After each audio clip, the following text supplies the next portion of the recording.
With the increase in popularity of health and fitness, nutrition, supplements, all this sort of thing, more and more teenagers are jumping on the bandwagon and they're wanting to learn more about supplements and wanting to take supplements. But as sports dietitians, we actually don't tend to promote them to teenage athletes. We tend to sway adolescents away from the use of sports supplements. So why is this? Well, that is what I'm answering today. Let's go.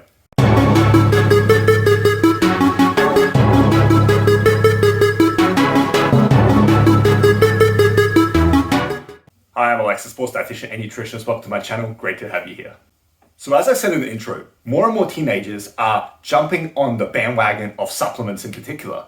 You're seeing more adolescents, both athletes and non-athletes, wondering about creatine, wondering about, pre-workouts in particular. I'm seeing more and more of a trend for all these kind of sports supplements that are going to help them with performance, but also more specifically, I guess, help them try and build more muscle. And I'm definitely seeing this trend because I'm getting more and more teenagers who their parents are bringing in, for sports nutrition advice or nutrition advice and lifestyle advice in general.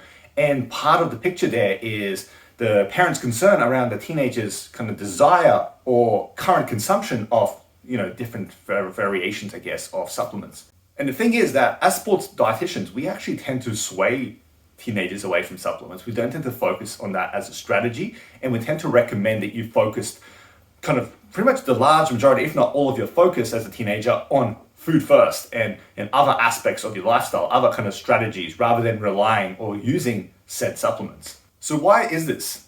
This video is not going to be about me telling you that you shouldn't take this supplement or which supplement you should take or anything like that. I simply want to share with you a couple of pointers and considerations, I guess, if you want to call it that, around why we tend to not focus on promoting sports supplements and why we discourage teenagers to take sports supplements if possible. And hopefully it will give you a bit of a perspective on where we're coming from. So the first thing, number one, is that as young athletes, as teenagers in general, you should be focusing primarily on building habits and behaviors that are going to help drive you forward. By focusing at this young age on building habits and behaviors that are conducive to health change, conducive to improved performance, conducive to helping you become a better athlete or just a more fueled individual, that's actually going to be more helpful in the long run as you kind of reach adulthood. Because you're going to establish these guardrails and these systems that are going to help guide you along the way, but also reinforce the behaviors you're doing and reinforce the actual progress you are making. And number two is that use of supplements overemphasizes the ability to manipulate performance. It makes teenagers think that the difference between where they are now and where they want to get to is simply taking this powder or that powder. When in actual fact, a lot of supplements actually don't respond to teenagers as well as adults, or at least we don't have the data to show us whether or not it does. But also at the same time, it's because the use of supplements is really much as cherry on top of the sundae, okay? It is supplementary to an overall plan. But what happens with teenagers is they think they need supplements and they think that the supplements is going to be the biggest difference maker. And that's the issue. It's kind of being kind of technical in terms of more of a mentality thing, really. But still, it's important that teenagers establish a realistic path to their lifestyle rather than thinking that just taking this powder is going to take them from point A to point Z. I don't need it. I don't need it. I definitely don't need it. I don't need it. I don't need it. I don't need it. I don't need it.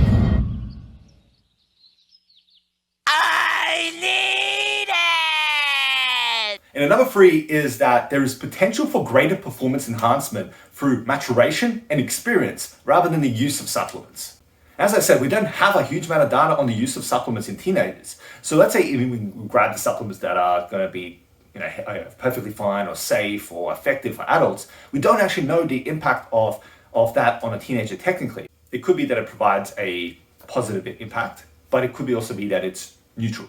So it's hard to really say. And then it could also be, of course, with certain supplements, it can be a negative impact. But instead, by focusing on maturing and through experience and through, playing your sport more, through training better, through eating better in general, you are going to get greater enhancement over time through the use of those kind of things rather than the use of supplements or relying on supplements.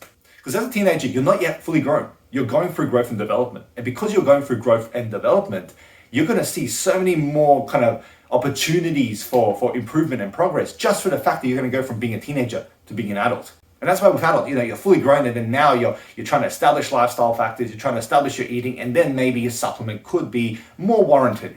That's kind of what we're getting at here. So those are 3 kind of reasons or considerations of why we tend to try and keep teenagers away from sports supplements in particular, and kind of creatines and the pre-workouts and that sort of stuff. They're the kind of common ones that I get asked about a lot of the time.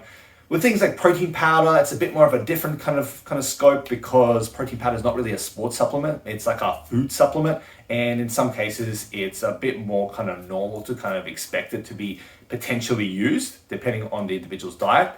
But even then, it's still a supplement, and therefore focusing on food first is always going to be better. It's always going to, I guess, enable yourself to build those eating patterns that are going to serve you in the long term, rather than kind of putting a band-aid fix on it without learning the habits and behaviors that are going to help you, in adulthood and beyond.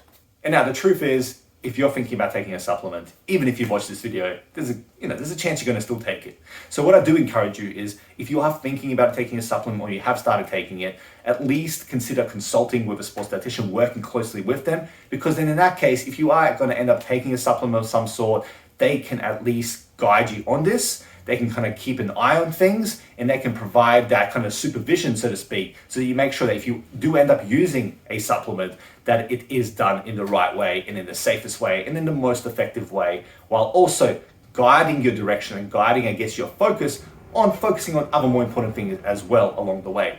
Because doing it alone sometimes can be an issue. It's a slippery slope, and you end up just focusing on supplements and not doing it the right way. So just some food for thought. Now, if you've got any questions about this, please feel free to drop a comment below, okay? Drop a comment below and let me know, and I'll see if I can help you. And as always, if it's been helpful, if this video, you've enjoyed it, if it's taught you something new, if it's helped change your mindset about supplements, hit the like button and show it some love so I know that it's been of value to you. And as always, stay classy, have a good one, see you later.